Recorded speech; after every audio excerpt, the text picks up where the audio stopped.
fondamenti filosofici, psicologici e spirituali. Questo è il tema approfondito oggi nell'ambito del quinto forum internazionale La Terra è di tutti, migrazione globale, dramma epocale. Tra i relatori che hanno discusso e relazionato il professore Don Carmelo Mezzasalma, Elena Schlein, già era deputata, padre Clemente Bobicev della Chiesa bulgara. Ampio il dibattito in sala e le domande fatte dagli alunni ai relatori presenti. Lo sono stata nella scorsa legislatura ed sono stata responsabile della riforma forse più importante nel sistema d'asilo europeo, la riforma del regolamento di Dublino, che ha prodotto gravi ingiustizie sia verso i richiedenti asilo sia verso i paesi di confine come il nostro, in particolare da questa meravigliosa terra siciliana che è un confine d'Europa. È stato ingiusto che in questi anni quel regolamento obbligasse le persone che arrivano in cerca di protezione internazionale a chiedere asilo nel primo paese europeo dove mettono piede. Noi siamo riusciti al Parlamento europeo, con 2 anni di duro negoziato, a far votare da una maggioranza storica dei 2/3 la cancellazione di quel criterio ipocrita del primo paese per far prevalere invece un meccanismo di redistribuzione e ricollocamento obbligatorio in tutti i paesi europei che valorizzi anche i legami significativi dei richiedenti asilo. Ma questa ricollocazione non funziona al 100% perché molti Stati oggi respingono i richiedenti asilo.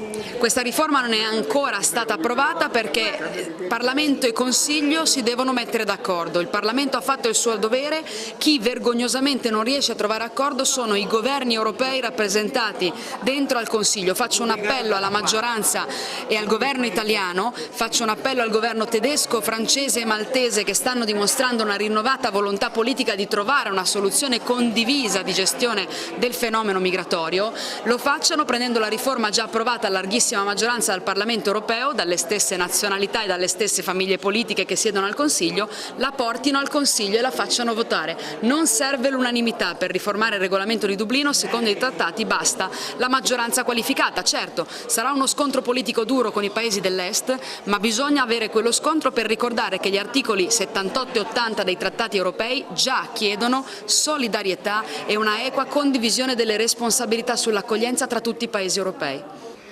È il contributo della letteratura, perché spesso si dimentica che la letteratura sia soltanto un passatempo per coloro i quali amano leggere, ma invece la letteratura è una testimonianza sulla vita e sulla società nella quale appunto gli scrittori scrivono e vivono.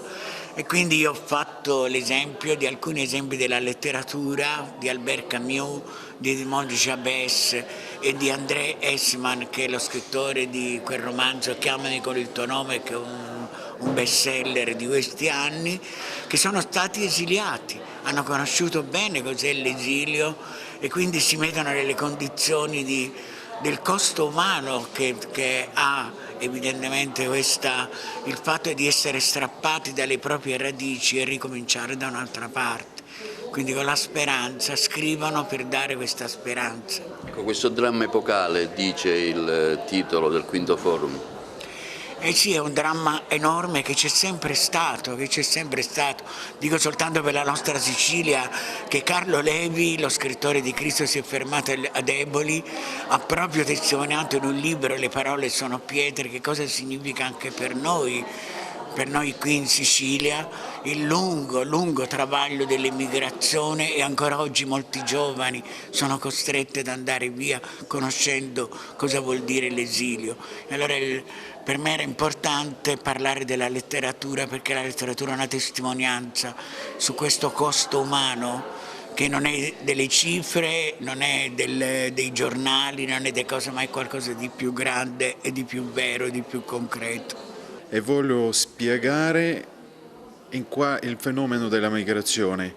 Io vengo dalla Bulgaria, quindi possiamo dire che pure io sono un migrato, ma se pensiamo che il nostro Signore pure ha avuto questa esperienza, e quindi è molto importante far capire a tutti i giovani, perché loro domani, come hanno già accennato qui, saranno il futuro, sono già il presente ma anche saranno il futuro, e quindi devono ben sapere per quale motivo il fenomeno della migrazione.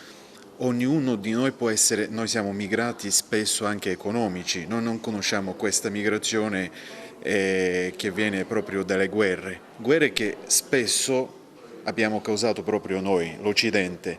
Ecco, voglio far capire a tutti i giovani per quale motivo si parla così tanto, per quale motivo si usano e si sfruttano gli immigranti tuttora, perché abbiamo sfruttato le loro terre, allora li sfruttiamo ancora di più prendendo dei voti, e voglio farvi capire come possiamo non solo aiutare, ma aiutare anche a noi stessi, anche a loro. Oltre all'emigrazione africana c'è quella slava, lei rappresenta quel mondo, lei viene dalla Bulgaria. Sì, esatto, non solo slava, conosciamo molto bene perché Bulgaria è in confine con la Turchia, quindi siamo la prima frontiera, dopo la Turchia, la prima frontiera della comunità europea, di quale diciamo vengono immigrati che fuggono proprio della Siria, sempre delle guerre che abbiamo causato noi. Non che hanno causato loro un conflitto tra loro, allora è proprio la comunità europea dà i soldi, sappiamo molto bene, alla Turchia a costruire i muri.